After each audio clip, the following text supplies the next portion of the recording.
तो आप सब एकदम बढ़िया। तो यार आज मैं तुमको पढ़ाने वाला हूँ द बॉल पोम, जिसे लिखा है जॉन बैरीमैन ने। ये पोम केवल एक पोम नहीं है, बल्कि एक ऐसी चीज है जो हमें खुद से सीखनी होती है, और जितनी जल्दी हम इस चीज को सीख लेते हैं हमारे लिए उतना ही बेहतर होता है। ये पोम तुमको सिखाती है कि हमें कैसे किसी भी चीज से मूव ऑन होना चाहिए, चाहे वो कोई चीज हो या कोई इंसान या तुम्हारी गर्लफ्रेंड या बॉयफ्रेंड हो या किसी के मरने के बाद उसकी यादें हो, हमें उससे कैसे मूव ऑन होना चाहिए ये सिखाती है ये पोम। तो चलो आओ पढ़ते हैं इस पोम को। लेकिन उससे पहले मैं बस एक ही चीज को बोलूंगा कि इस पोम को पढ़ने समय बस उस चीज को याद रखो जिसको तुमने खोया है, चाहे वो तुम्हारा दोस्त हो या कोई कीमती चीज। यहाँ पर पोएट जो है ना एक बच्चे की बात कर रहे हैं जिसका बॉल जो है वो खो जाता है। यहाँ पर बच्चा जो है वो हम सब हैं, तुम हो, मैं हूँ, और जो बॉल है वो हमारी कोई चीज है, कोई रिश्ता है, कोई ऐसी चीज, कोई ऐसा वस्तु, कोई ऐसा इंसान जिससे हमारा अटैचमेंट जो है वो बहुत ज्यादा है, और उसके जाने के बाद हमारे साथ क्या होता है वो उसकी बात कर रहे हैं। तो देखो एक बच्चा होता है जो नदी के किनारे किसी स्विमिंग पूल के किनारे जो है वो खेल रहा होता है, और खेलते खेलते उस बच्चे का बॉल जो है ना वो पानी में चला जाता है, और ये सारा चीज वहीं पर बैठे हमारे कोच जो है वो देख रहे होते हैं, और वो ये सोचने लगते हैं कि अब वो बच्चा क्या करेगा। What is the boy now who has lost his ball? अब उस लड़के का क्या होगा जिसकी बॉल जो है वो खो गई है, वो ये सोचते हैं। वहीं पर खड़ा लड़का जो है वो सोचता है कि अब मैं क्या करूं, मेरी गेंद तो हमेशा के लिए चली गई। और हमारे पोएट कहते हैं I saw it to go, मैंने अपनी आंखों से उस गेंद को जाते हुए देखा है।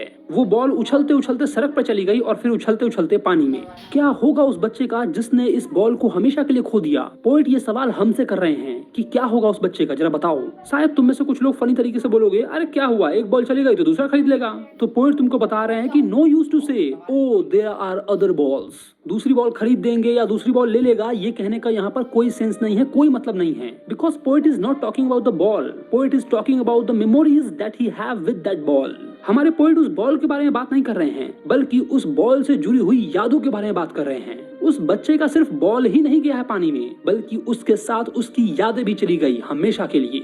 हमारी भी कोई प्यारी चीज जब टूट जाती है, फूट जाती है, या कोई इंसान हमें हमेशा के लिए छोड़ के चला जाता है, तो सिर्फ वो इंसान नहीं जाता है, उसके साथ बिताया हुआ हर लम्हा, हर पल सब चला जाता है। तुम लोग 10th में आ गए हो तो शायद हो सकता है कि बॉल को फील ना कर पाओ कि अरे बॉल चला गया तो चला गया, लेकिन शायद तुम्हारा दोस्त खो गया होगा, उसको तुम पक्का फील कर जाओगे। कुछ लोग पुराने स्कूल में से नए स्कूल में आए होंगे, वो अपने पुराने दोस्तों को याद कर रहे होंगे, उनके साथ बिताए हुए लम्हों को याद कर रहे होंगे। शायद किसी की गर्लफ्रेंड या बॉयफ्रेंड होगा जो छोड़ के चला गया होगा, तो वो उसको याद कर रहे होंगे। या किसी की कोई पुरानी साइकिल होगी जो शायद टूट गई होगी, या तुम में से किसी का कोई पुराना फोन होगा जिसमें बहुत सारा डेटा होगा, बहुत सारी पिक्चर्स होंगी, फोटोज होंगी, और वो टूट गया, तो उस टाइम तुम्हें कितना बुरा लगेगा ना। तुम्हारी सिचुएशन बिल्कुल इस बच्चे की तरह है। इस बच्चे ने अपना बॉल खोया है, उस बॉल से जुड़ी हुई यादों को खोया है, और तुमने तुम्हारा फोन खोया, तुम्हारा साइकिल खोया, तुम्हारे दोस्त खोए, और सिर्फ वही नहीं बल्कि उसके साथ जो यादें जुड़ी थी वो सब भी चली गई। पोएट बता रहे हैं कि उस लड़के का दुख इतना गहरा है कि वो वहां से हिल भी नहीं पा रहा है। An ultimate shaking grief fixes the boy. वहीं पर जम गया है, वो खड़ा है, बस देखे जा रहा है अपने बॉल को जाते हुए। वो कांप रहा है, बस पानी की ओर देखे जा रहा है, उस उम्मीद में कि शायद वो गेंद वापस मिल जाए। लेकिन भाई वो बॉल तो चली गई, वो लड़की तो तुम्हारा काट के चली गई, नहीं आएगी अब, भूल जाओ उसको। रिजिड का मतलब होता है हिल ना सकना, ट्रैम्बलिंग का मतलब होता है कांपना, स्टेरिंग का मतलब होता है एक टकी लगाकर देखना। तो वो बच्चा बिल्कुल नहीं हिल रहा है, कांप रहा है, और एक टकी लगाकर बस अपने बॉल को देख रहा है। उसे ऐसा महसूस हो रहा है जैसे उसकी बचपन की सारी खुशियां, सारी यादें उस पानी में चली गई। हार्बर का मतलब होता है नदी का किनारा जहां पर नाव वाव लगती है। तो इससे हमें पता चल रहा है कि बच्चा जो है नदी के आसपास खेल रहा था। पोएट आगे बताते हैं कि मैं उसे इस समय परेशान नहीं करना चाहता हूँ। I would not intrude on him. Intrude का मतलब होता है दखल देना। तो हमारे पोएट जो है वो बच्चे के मामले में दखल नहीं दे रहे हैं, उसको परेशान नहीं कर रहे हैं, बस वो देख रहे हैं कि वो बच्चा क्या कर रहा है, और अपने मन में वो ये सारी चीजें सोच रहे हैं। वो ऐसा क्यों कर रहे हैं, बच्चे को क्यों नहीं टोक रहे हैं, क्यों नहीं उसको चुप करा रहे हैं, वो रो रहा है तो, या अगर वो उदास हो गया है, सैड फील कर रहा है, तो क्यों नहीं पोएट जाके उसको बोल रहे हैं कि कोई बात नहीं, दूसरी गेंद ले आएंगे। क्योंकि कुछ बातें इंसान को खुद अनुभव करके सीखना पड़ता है। इसीलिए हमारे पोएट जो है वो चुपचाप बैठे हुए हैं और उसको देख रहे हैं। वो कहते हैं कि अगर मैं पैसे देकर भी एक नया बॉल खरीद कर उसको दे दूं, फिर भी उसका दुख खत्म नहीं होगा, क्योंकि भावनाएं, फीलिंग्स जो है वो पैसे से नहीं खरीदी जा सकती। पोएट जो है वो नया बॉल लाकर तो दे देंगे, लेकिन उस बॉल के साथ जो यादें थी, क्या वो यादें लाकर दे सकते हैं? नहीं दे सकते हैं। डुप्लीकेट चीज ना डुप्लीकेट ही होता है, चाहे वो कोई चीज हो या कोई इंसान। सपोज करो तुम्हारे माँ बाप जैसा कोई दूसरा हूबहू आ जाए, तो क्या तुम्हारा और उनका सेम कनेक्शन होगा जो तुम्हारे माँ बाप के साथ है? क्या तुम वही फील कर पाओगे? क्या ये सब छोड़ो, फीलिंग वीलिंग छोड़ो, क्या तुम उसको अपना पेरेंट्स मान सकते हो? नहीं मानोगे ना। देखने में बिल्कुल तुम्हारे माता पिता के जैसा ही होगा वो इंसान, लेकिन तुम्हारे माता पिता तो नहीं हो सकते है ना। वो कहोगे जुर्बा है, लेकिन मेरा माँ बाप नहीं है ये। क्यों? क्योंकि माँ बाप के साथ जो इमोशन है तुम्हारा, वो उसके साथ नहीं है। वैसे ही इस बच्चे के लिए उस बॉल के साथ जो इसका इमोशन था, वो नया बॉल के साथ कभी नहीं आएगा।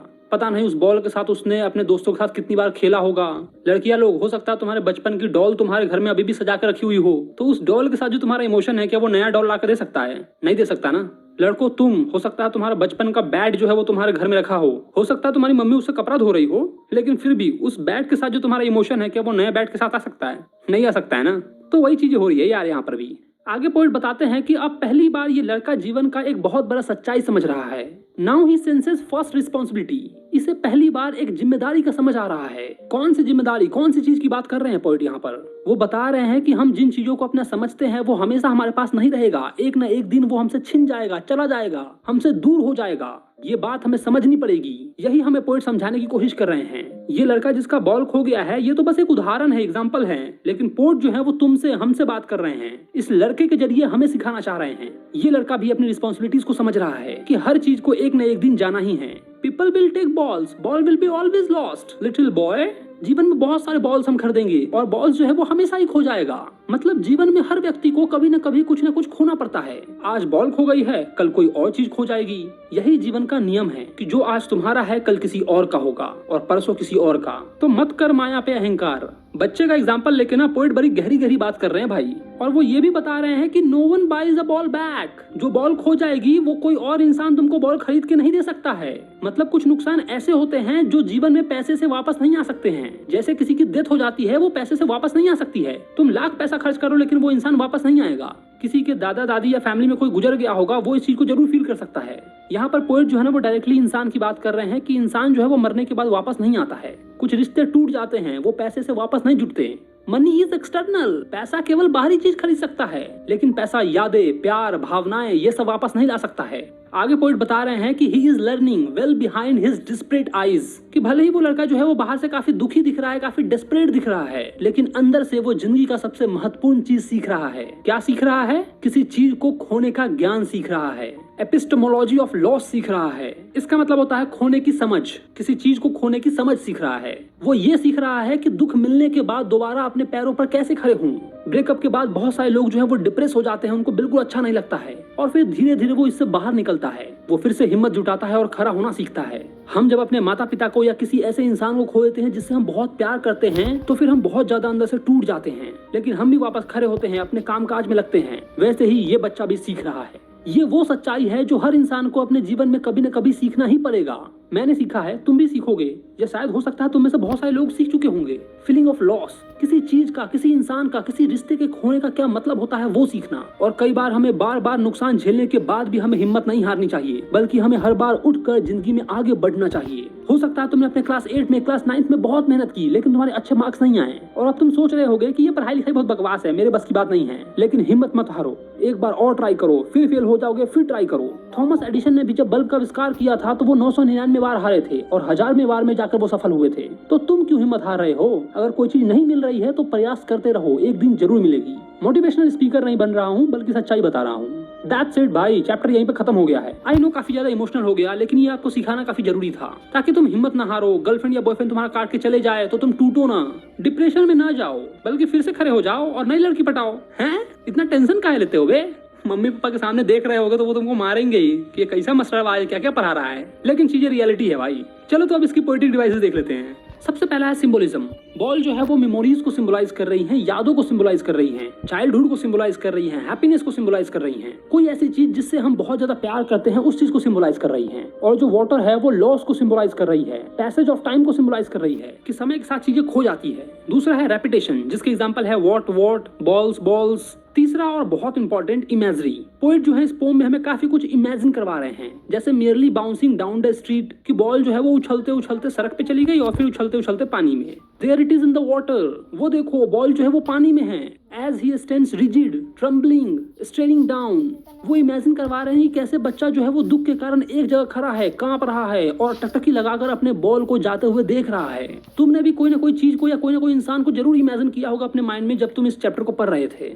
चौथा है एलिट्रेशन, जब एक कॉन्स्टेंट साउंड जो है वो 2 बार रिपीट हो जाती है, जैसे वॉट वॉट, स्टेन्स स्टीफ, 5वां है पर्सोनिफिकेशन, जब कोई ह्यूमन क्वालिटी जो होता है वो नॉन लिविंग थिंग्स को दे दिया जाता है। जैसे मेयरली जो है ना वो सिर्फ इंसानों के लिए यूज होता है, ह्यूमंस के लिए यूज होता है, लेकिन यहाँ पर उन्होंने बॉल के साथ यूज कर दिया कि मेयरली बाउंसिंग, उछलते उछलते जा रही है। तो ये तुम्हारा पर्सोनिफिकेशन का एग्जांपल हो गया। इस चैप्टर का क्वेश्चन आंसर, एमसीक्यूज, नोट्स ये सब तुमको चाहिए बिल्कुल फ्री में, तो तुम एप्लीकेशन डाउनलोड कर लो, वहां पर तुमको सब चीजें फ्री में मिल जाएगी। तो फटाफट जाओ और एमसीक्यू दो, नीचे लिंक डिस्क्रिप्शन में है।